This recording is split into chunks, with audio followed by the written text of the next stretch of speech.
good day, everyone. I'm your host, Paul Lawrence Van, and our mantra is wealth is more than just money. And today we're going to find that out through an amazing guest by the name of Shaquana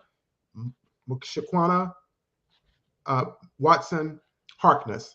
And she's going to provide us with some amazing insight into her journey with money and how she goes about helping professional millennial women to reach their financial goals. So I need to wake up right now. And if you're ready, I'm ready. I'm going to go over her bio and then we'll go from there.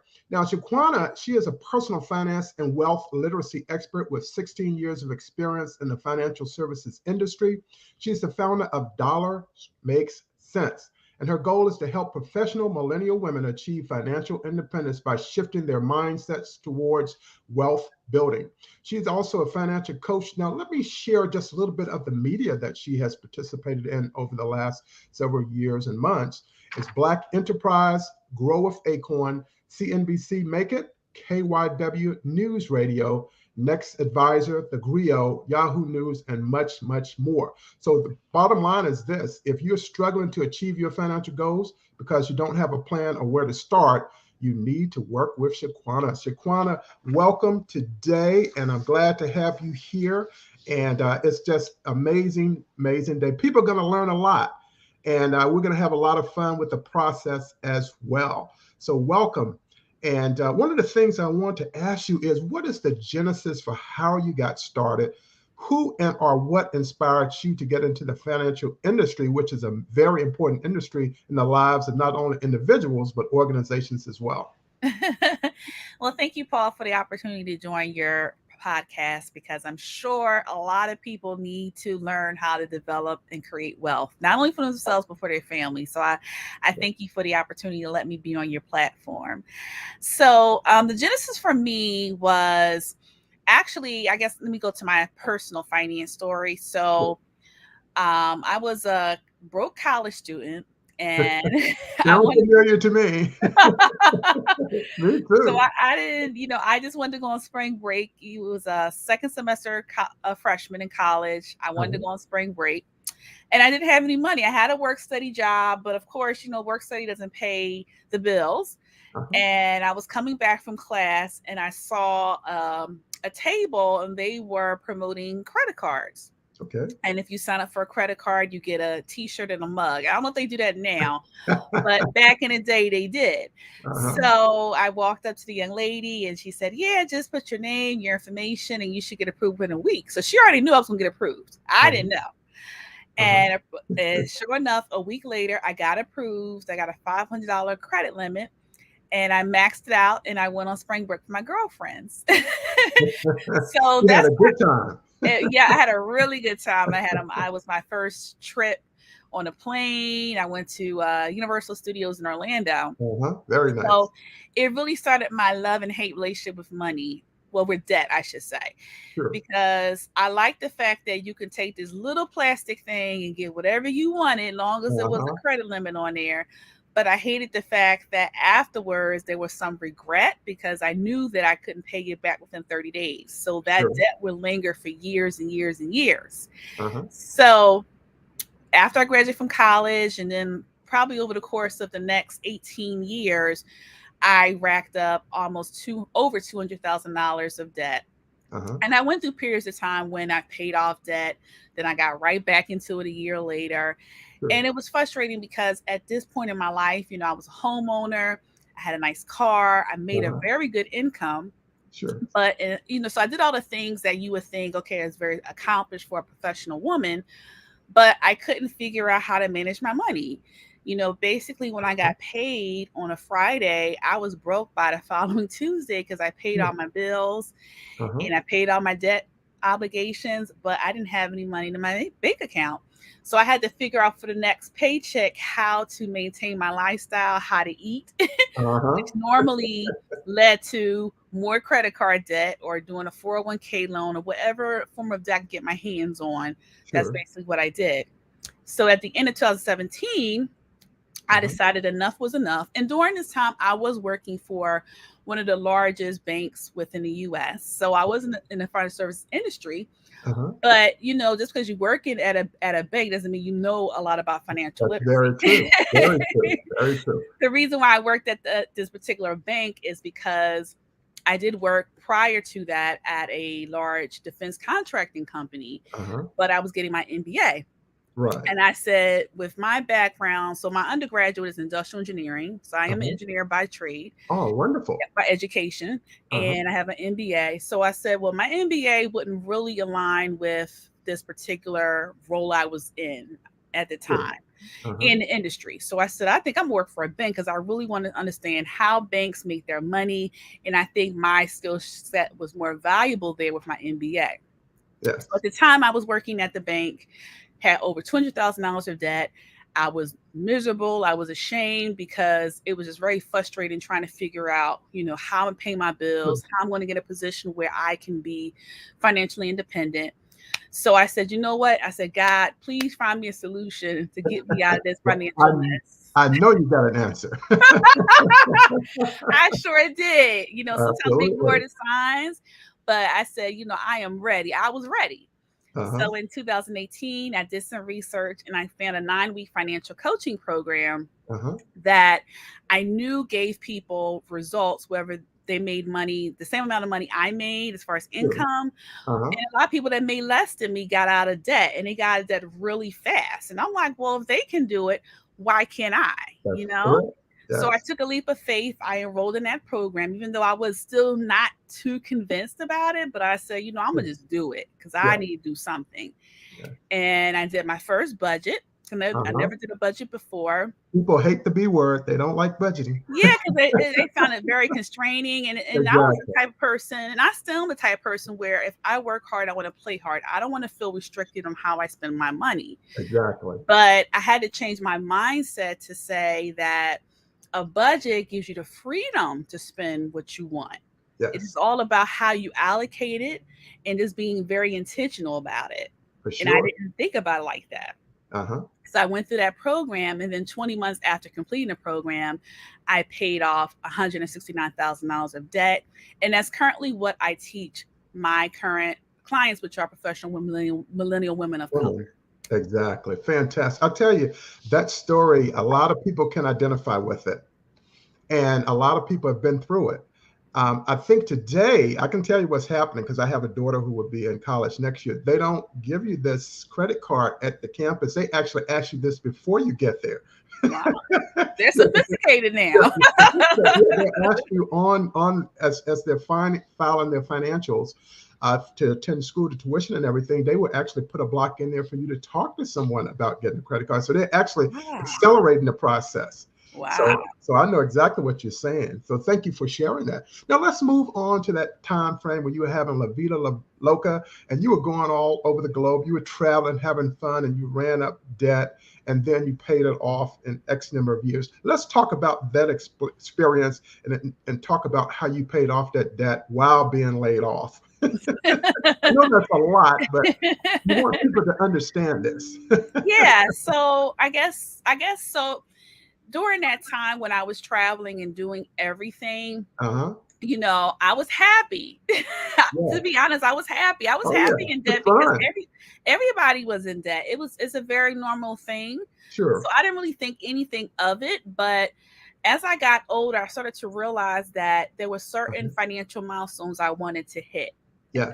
As far as my retirement goals, like I wanted to retire at a certain age, and at Uh-huh. that time, when I calculated the numbers my employer had like this retirement calculator thing. And Sure. when I calculated, I'm like, I am nowhere near where I need to be. Uh-huh. And then I looked at my savings account. I'm like, no, like I'm doing something wrong. So Exactly. I started to kind of self reflect and self analyze. Okay, what did I need to do to kind of turn this whole thing around? Because this is not working for me. Sure. So I think during that time when I was started my debt elimination plan, once I completed that 9-week financial coaching program, Sure. I knew that I still wanted to maintain the lifestyle I had, but also pay off debt. because I just Exactly. felt like it was possible. I didn't feel like you had to make a huge sacrifice to where you're eating, Uh-huh. like Dave Ramsey say, rice and beans, See, right. and live like a pauper to, Short term, the short pay off term. all this debt.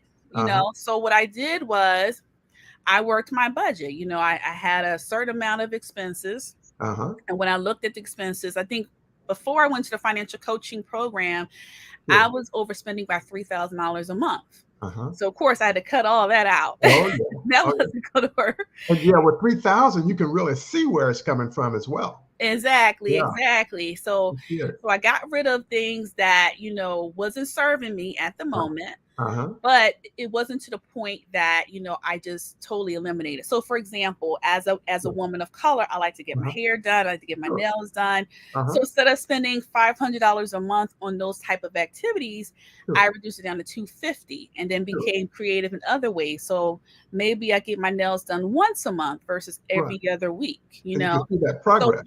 right. So I could still Mhm. do what I wanted to do and maintain my lifestyle, but those small tweaks Yeah. actually helped me with my debt elimination plan.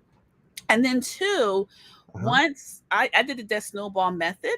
So Right. what that method is that you outline all of your Yeah. debt obligations from Uh-huh. smallest to largest. Largest. You focus on the smallest one, you pay Uh-huh. that off, and then you go up the ladder from there.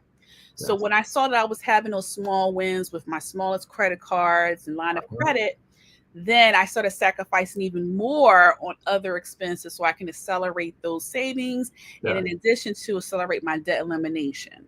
Yes. And not go back and charge the card back up again. Correct, correct. Because I That's the had a key. system before I didn't have Exactly. a system. Exactly. When I paid off the debt, during that time when I had no Sure. plan, it was Uh-huh. just so that I can feel good about doing something, but I didn't have a plan to stay out of debt. And that was Exactly. really the key factor. Absolutely. That's what we want people to take from it, that once we pay that card off, it's happy time again. Okay, now let's go out and spend some more money. Right. When the card's up, and it just ruins the credit score if you do that. Right, exactly, exactly. And I wasn't thinking about good credit or anything because, really credit is a Sure. reflection of how much debt you Yeah. have and how good you are with it. So I never really had a very bad credit Uh-huh. score. I did in Sure. college because Uh-huh. I had no financial literacy Exactly. education. I just kind of learned from the school of hard knocks. So, Sure. and at that time when I was a senior, I actually had to go into collections with Right. one of my credit cards, and I Uh-huh. seeked out credit counseling to kind of help me through it. So that was Exactly. really the only time where my credit score was probably in the 500s. Yes. But after that, it was pretty much in the mid to high 600s. Sure.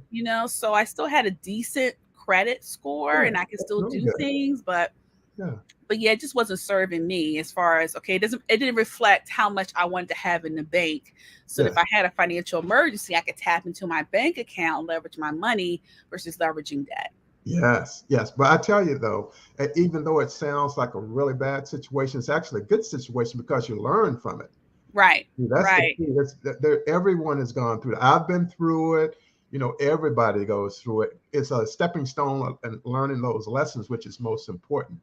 So, so let's fast forward. We've gone past that. We've gotten our job, and now you've become certified as a Series 63 and 65. So you have the knowledge to be able to share with people about finances and also to help them in investment for their investment portfolio. Share the importance of you as an African American woman being in that industry with those series that you can help the millennial professional women. Yeah, it's very important because one, I'm a unicorn. Yeah, exactly. Very unusual, Yeah, I think special, and unique. Yeah, I don't have the correct statistics around it, sure. but I would say there's about, if I had to guess, maybe 3% of African Americans or Exactly. people of color are a financial advisor that have Sure. have a CFP or That's Series right. 65, those type of credentials. And then Sure. as a woman of color is much Uh-huh. less than that. Hmm. So when people run across me, they can't believe that I have those credentials because they're like, I never talked to a financial advisor. And Yes, if I did talk to one, they're not a person that looks like me. correct. That's So correct. that's the things that I kind of come up against every day. But it's so important because you know, if you look back 70 years ago, Sure. my grandparents, they couldn't get a credit card. They Right. could barely get Couldn't get a a bank mortgage. account. Yeah. Right. They had to Communication. save up for everything that they got, Right. whether it's home repairs, getting their first home, getting a car, because they were not allowed to get credit. And Exactly. now we're in a situation where people of color, we can get credit, we can get loans for the most Loans. part, Yeah. and we're making more money. Yeah. And the Absolutely. key with that is, we're making more money, but the wealth gap is significantly wide for us. Absolutely. I think by 2040 or 2050, our Sure. average net worth is going to be zero, which is Yeah. crazy because we Yeah, it make is. very good Yeah. incomes, but we don't have that. We don't have the information to close that gap. So, as a financial professional, my goal Mhm. is to impact women and to let them know that with the income you have, whether you're a high six-figure earner or even a low Oh, five-figure earner, you yes. can build wealth with a plan and just having the right financial education. So I always tell people, if you don't know where to start with your employer, because most employers have 401k That's plans, correct. whether it's traditional or a Roth portion of it, That's and correct. just start investing in that.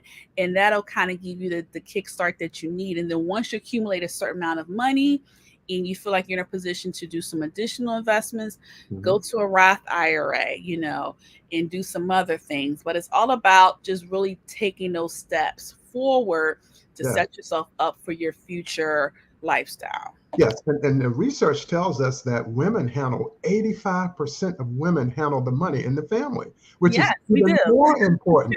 It's more important that they know the money and how to make it grow, because that's really Right. what we're talking about. Right, right. Yeah, And it's so key because as women, we take care of everyone else, but we don't take care of ourselves. So we just exactly. have to be smarter about how we're creating wealth passively versus looking at wealth as how much money you make as far as your salary or Sure. whatever, because that's part of it. Because your income is your biggest wealth driver. But as far Exactly. as getting in the game of compound interest and making that Uh-huh. work for you, you have to understand how investments work.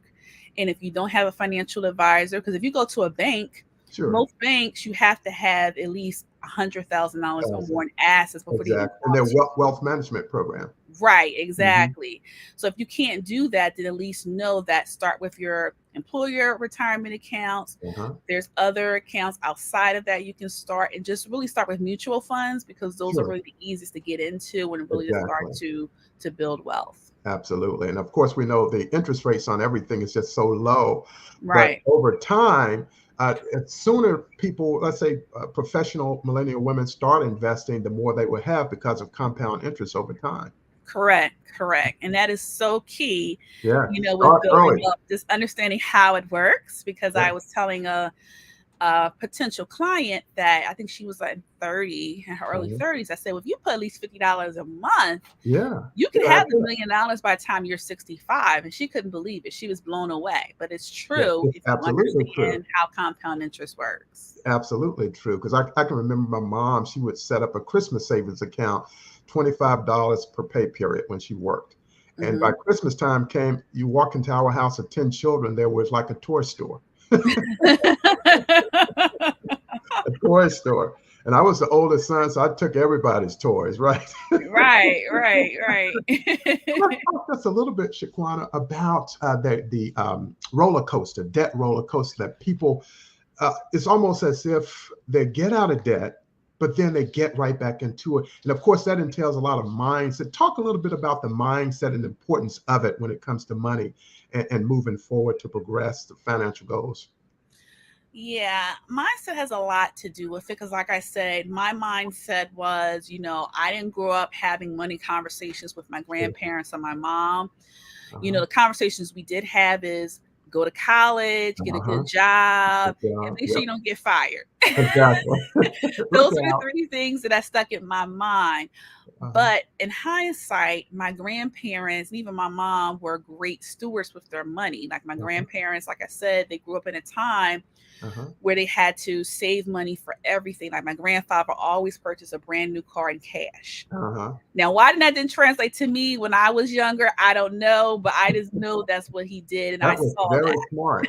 that. Very smart. Very smart. Saved a So, lot of money. so I think the mindset is a lot of times with us, people of colors, that Sure. we didn't grow up with money. So once we get money, we're like, we got to spend it because we don't Yes. know if we'll ever get our hands on this much money in the future. So it's Right. kind of like feast or famine, you Sure. know. And the mindset shift we have to have is that, financial abundance flows through me. I am a money Yes. magnet. Absolutely. Money will never be a Yes. scarcity because, like I said, of how we are as a people and what we bring to the table with our Sure. education, our skill set, and just experiences, money is out there. It is. So for It's me, waiting for us.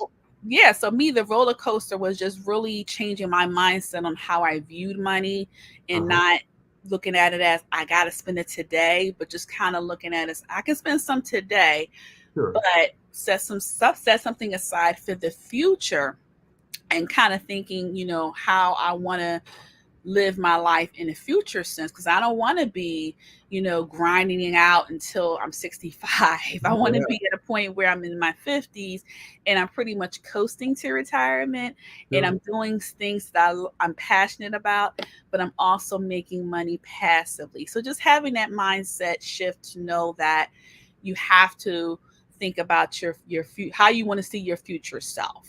And that's Absolutely. where people can kind of get out of that roller coaster mindset as far as their um, Yeah. past experiences or past exposures of how they viewed money. Absolutely. Absolutely. Thank you for that. And one of the things I really admire about you is you have a lot of resilience. And for a lot of people, they don't have that. They don't have that willpower. If you could share just a little bit about still you coming out of that 169,000 or $200,000 of debt, and yet you were still able to build wealth at the same time in your portfolio. Could you share what that was like for you so others can also learn a little bit about that? Sure, sure. So when I developed because I have a 5-step framework that I teach my Okay. clients, and Uh-huh. like I said, the cornerstone to my framework is really working at financial blueprint. So looking Uh-huh. at that budget and really being intentional on how I spend my money. So as I was eliminating my debt, it was important for me to still build wealth passively because I wanted to still see that investment account grow. So at Yes. the time, I was probably putting away 250 a month to Sure. start. Uh-huh. And then as I started paying off significant debt, and I increased it like $100 or more over Uh-huh. time to now I'm almost at $1,000 a month that I'm That's really putting good. away for Uh-huh. my investments. But for me, that was important. With other people, they may say, I'm going to just cut off my investments, take that extra money and put it towards my debt Sure. repayment. I mean, Right. debt elimination. I'm sorry. Right. But it doesn't matter either way. But for me, I just Uh-huh. wanted to, because I know the power of compound interest. Yes. So I Time. said I didn't want to miss out on that for the next 2 or 3 years. And Yeah. I'm so glad I did because in 2020 when the pandemic hit, I think I lost about 30,000 in my investments from March through Sure. May. Yeah. But Yeah. then The by December, market downturn. right, by December, I made the 30,000 back and I Uh-huh. added another 40,000 in profit Uh-huh. on top Exactly. of it. Exactly. So It's a wash. It's a wash. Plus. yeah, exactly. So I kept investing because I know how it works, having that financial education and just knowing the power of compound interest. So for me, that was important to do. But for anyone that's getting out of debt, just having that plan set up, even if it's $50, it Sure. doesn't really matter. Just keeping yourself in the market and Uh-huh. seeing your investments grow will definitely make a significant difference within your investment portfolio. For sure, for sure. Yeah, I think that is really great because again, a lot of people think in terms of an overnight success. It doesn't happen overnight. It's time and time Right. and leverage and continue to invest. You invest for the long run as opposed to the short term. Correct. Correct. Yeah. And you can do a combination of both because I always Yeah. get Yeah. those questions too, as far as Uh-huh. should I day trade or swing trade? And I think Sure. that's fine. I just think with any type of investment, you have to have education. So seek out Yes. a financial advisor Yes. and do your due diligence before you do any type of investments. But to your point, Yes. at the time when I was paying towards my debt elimination and then also investing, Uh-huh. I had that account for about 10 years. So really a Okay. power of compound interest kicks in about year 7, and then it just kind of Exactly. explodes from there. That's So it right. wasn't like I just started it like in 2018, And it started. 2018. Exactly. It's time. People have to be patient. Yeah, yeah, exactly, exactly. And Shaquana, the pandemic, of course, has just been devastating for a lot of people.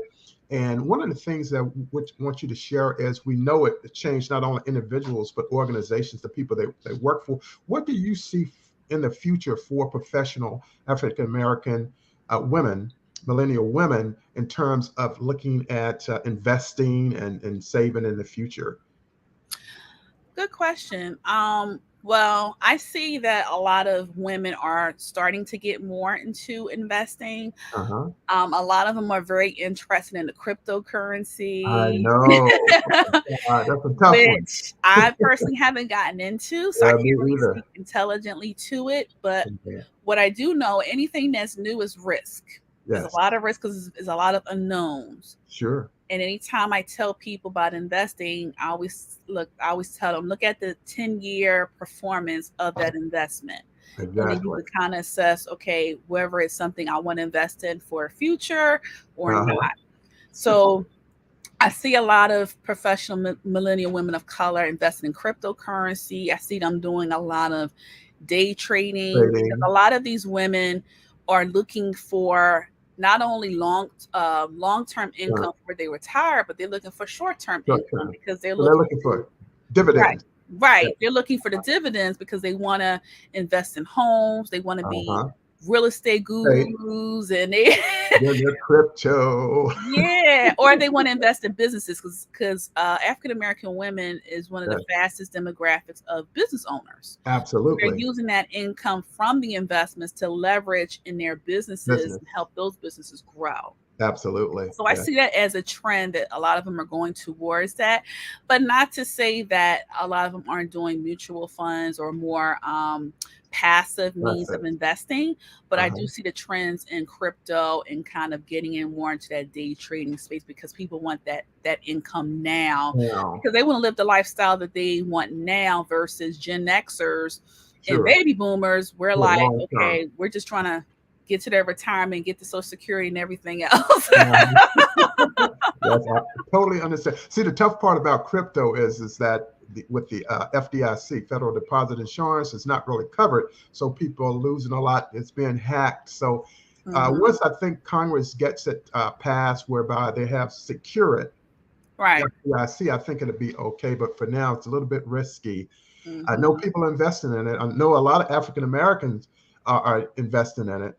But it's one to say you don't want to lose everything. People don't put all your eggs in one basket, so to speak. Yeah, diversify, Yeah, diversify. diversify. So put just small amount of Yeah, your investments in investment. that, and then put a portion in, single stocks if that's something you want to Sure, do. single stocks, But right? I'll put all if I was a person, I probably put a lot of it into the passive investments like Yeah, mutual funds, funds, ETFs, because right? they're more established and Exactly. the Do it. track record performance of those type of investments. Yeah, with a So 10-year I would say average. about Mhm. 60%, 60 to 70% of my portfolio would be that, and then the Yeah, other 30 would be split between crypto and day trading. exactly. Keep it diversified for sure. So our interview is coming to an end. I've had a lot of fun just learning so much from you. What else would you like to pass on? You have some events coming up. You can send people to your website. I have it here on the banner where people can go to dollarsmakesense.com. Yes. And then we also have you on Instagram at www dot well, we have LinkedIn as well, www.linkedin.com/dollars.makes.sense.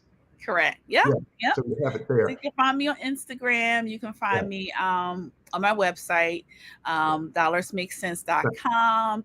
Yeah. And also, I have a 21-day savings challenge called Stack That Rack. So Yes.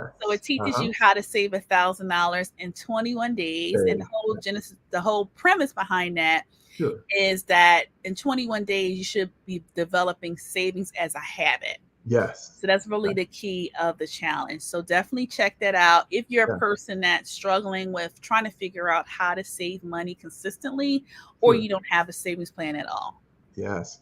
And you also have a podcast.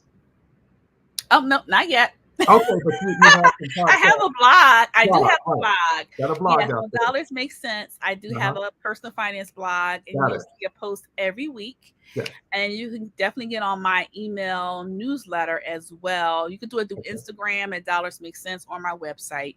And you'll see within the email newsletter my emails, and you'll see my most recent blog posts. But Yeah. podcast is coming soon. Oh, I'm looking forward to it. I'll be the first subscriber.